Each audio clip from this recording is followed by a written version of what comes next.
మీరు చూడండి, తూర్పుకి తిరిగితే కుడి చేతి వైపు ఏ దిక్కు అన్నాను అనుకోండి దక్షిణం, ఎడం చేతి వైపు ఉత్తరం, వెనక వైపు పశ్చిమం కదా. దక్షిణం అన్న మాట ఎక్కడి నుంచి వచ్చిందంటే, అలా కూర్చున్నటువంటి వాడి యొక్క కుడి చేతి వైపు హృదయం అంటారు. మనం సాధారణంగా గుండెకి పర్యాయ పదంగా హృదయ స్థానం ఇది అంటే ఎడం చేతి వైపు చూపిస్తాం. కానీ ఆధ్యాత్మ విద్య యందు హృదయము అన్నది పరమేశ్వరుని యొక్క స్థానము. ఆ హృదయము ఎటువైపు ఉంటుంది అంటే కుడివైపుకు అని నిర్ధారించాడు. అందుకే భగవాన్ రమణులు తాబేటి బండ దగ్గర ఆయన ఒకసారి కూర్చుని ఉండడానికి ఊపిరి ఆగిపోయింది.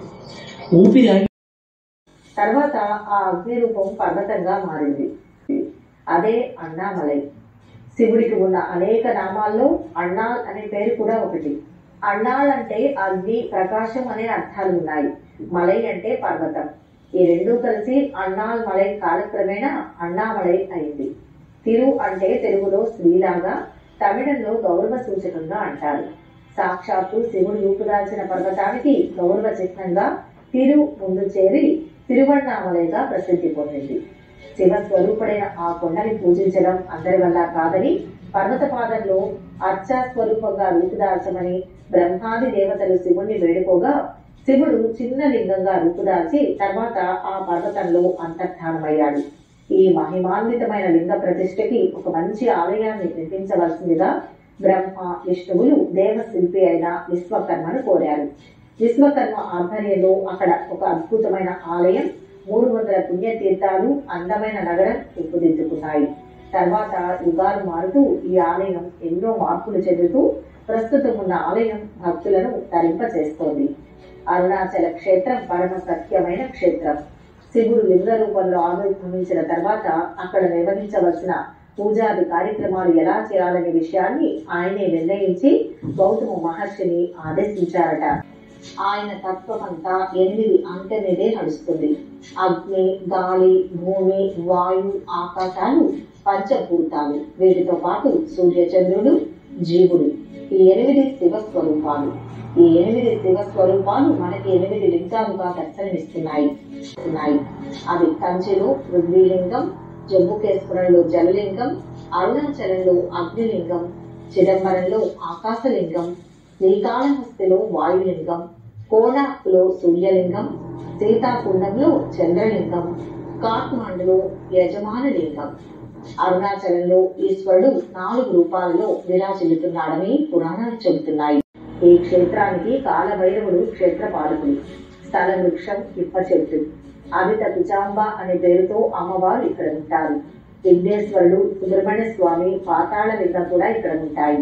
అంతేకాకుండా ఈ ప్రదేశం ఎందరో సిద్ధ పురుషులకు పరమ పవిత్రమైన స్థలం. ఇదే ప్రధాన ద్వారం. నేలమట్టం మీద 135 అడుగుల వెడల్పు, 98 అడుగుల పొడవు కలిగిన దీర్ఘచతురస్రాకారంలో ఉన్న ఈ గోపురానికి 11 అంతస్తులు ఉన్నాయి.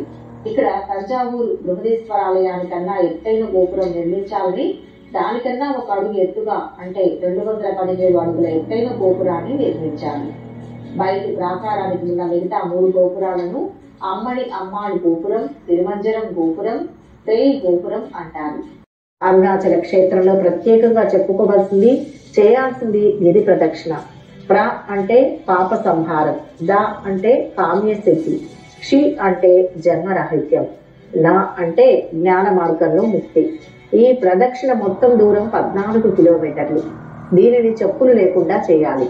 ఆధ్యాత్మిక సాధన చేయాలనుకునే వాళ్ళు గిరి ప్రదక్షిణ చేయాలని రమణ మహర్షులు అంటారు. 43 కోణాలున్న శ్రీ చక్రాకారం ఉన్నది కనుక దీనిని సుదర్శనగిరి అని కూడా అంటారు.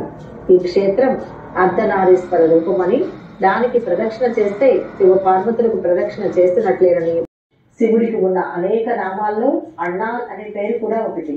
ఆ క్షేత్ర మహత్యం గురించి ఈ వీడియోలో పూర్తిగా తెలుసుకుని ఒక మంచి ఆలయాన్ని నిర్మించవలసిందిగా బ్రహ్మ విష్ణువులు ఏ సేవలు ఉండాలి, ఏ ఆలయాలు ఉండాలి, ఏ పూజలు చేయాలి అనే వాస్తు, శిల్ప, నిర్మాణ శాస్త్రాల పరంగా అపురూపమైన 9 గోపురాలు ఉన్నాయి. ఆలయ ప్రాంగణంలో అనేక మంటపాలు, వసారాలు, ఉపాలయాలు, కన్నుల గోపురం అంటారు. ఇదే ప్రధాన ద్వారం. నేలమట్టం మీద గోపురాలు లోపల ప్రాకారాలకు ఉన్నాయి. ఇక ఈ ఆలయంలో ముఖ్యంగా మండపం ఉంటుంది. అక్కడ అమ్మవారికి గాజుల్ని సమర్పించుకుంటారు.